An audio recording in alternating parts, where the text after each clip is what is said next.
மக்களவைத் தேர்தலில் அதிமுக மற்றும் அதன் கூட்டணி கட்சிகளின் வேட்பாளர்களுக்கு வாக்களித்த வாக்காளர்களுக்கு நன்றி தெரிவித்து அக்கட்சியின் பொதுச் செயலாளர் எடப்பாடி பழனிசாமி அறிக்கை ஒன்றை வெளியிட்டிருக்கிறார். கூடுதல் விவரங்களை செய்தியாளர் ராஜ்குமாரிடம் கேட்கலாம். ராஜ்குமார், அறிக்கையில் என்னென்ன விஷயங்களை எடப்பாடி பழனிசாமி குறிப்பிட்டிருக்கிறார்?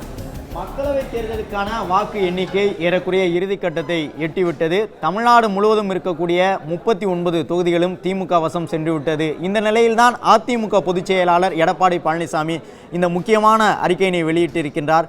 காண முயலெய்த அம்பினில் யானை பிழைத்த வேல் ஏந்தல் இனிது எனும் திருக்குறளுடன் தன்னுடைய அறிக்கையை வெளியிட்டிருக்கக்கூடிய எதிர்க்கட்சி தலைவர், நெடிய அரசியல் பயணத்தில் வெயிலிலும் நிழலும் கொள்கை போராளிகளுக்கு சமமே என்ற கருத்தை சொல்லியிருக்கின்றார்.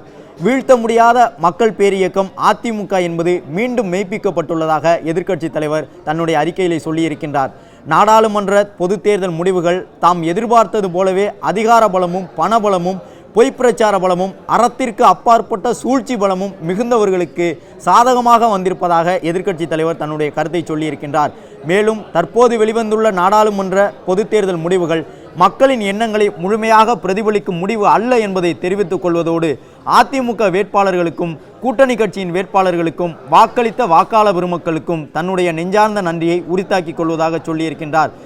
எம்ஜிஆர் மற்றும் ஜெயலலிதா ஆகியோர் உருவாக்கி கட்டிக்காத்து வழிநடத்திய அதிமுக சூழ்ச்சியால் வீழ்த்தப்பட்டு சுயநலத்திற்காக கபலீகரம் செய்துவிட திரைமறைவிலும் வெளிப்படையாகவும் நடைபெற்ற சூழ்ச்சிகளையும் சூதுகளையும் மிகவும் நுணுக்கமாக புரிந்து கொண்ட தொண்டர்கள் தன்னுடைய அன்பு கட்டளைக்கு ஏற்பவே கொள்கைக்காக வாழ்வோம், எது வந்தாலும் ஏற்போம் என்று இந்த தேர்தலில் களம் இறங்கியது அதிமுக என்று குறிப்பிட்டிருக்கின்றார்.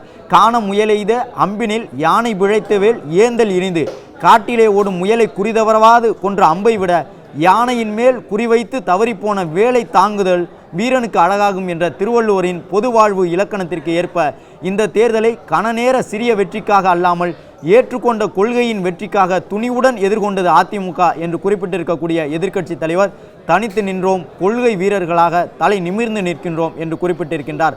அதிமுக அதிகார பணம் படைத்தவர்களின் நிழலில் மக்கள் நலனையும் மாநிலத்தின் பெருமையையும் இழக்காமல், பதவி என்பது தங்களை பொறுத்தவரை மக்களுக்கு பணியாற்ற ஒரு பாதையை தவிர எல்லா நேரத்திலும் கொள்கை சிங்கங்களாகவே அரசியல் களமாடுவோம் என்றும் எதிர்க்கட்சி தலைவர் எடப்பாடி பழனிசாமி சொல்லியிருக்கின்றார். இனி அதிமுக அவ்வளவுதான் என்று 1980, 2004, 2019 நாடாளுமன்ற தேர்தல் முடிவுகளின் போதும் 1996 சட்டமன்ற தேர்தலின் பொழுதும் 2021 சட்டமன்ற தேர்தலுக்கு முன்பாகவும் கூட கதை முடிந்ததாக ஆரூடம் கூறி ஆனந்தப்பட்டவர்களின் அகங்காரத்தை முறியடித்த பெருமை அதிமுக உடன்பிறப்புகளுக்கு உண்டு என்று குறிப்பிட்டிருக்கக்கூடிய எதிர்க்கட்சி தலைவர் எடப்பாடி பழனிசாமி 2021 சட்டமன்ற தேர்தலில் கூட்டணி 75 இடங்களை பெற்று தாம் யார் என்பதை உலகிற்கு அடையாளப்படுத்தியதாகவும் சொல்லியிருக்கின்றார். இந்த தேர்தல் முடிவுகள் அதிமுக தொண்டர்களை சோர்வடைய செய்யாது எனவும் 2026 சட்டமன்ற தேர்தலை எப்படி எதிர்கொள்ள வேண்டும் என்பதற்கான பாடமும் படிப்பினையும் தமக்கு கிடைத்திருப்பதாகவும் சொல்லியிருக்கின்றார்.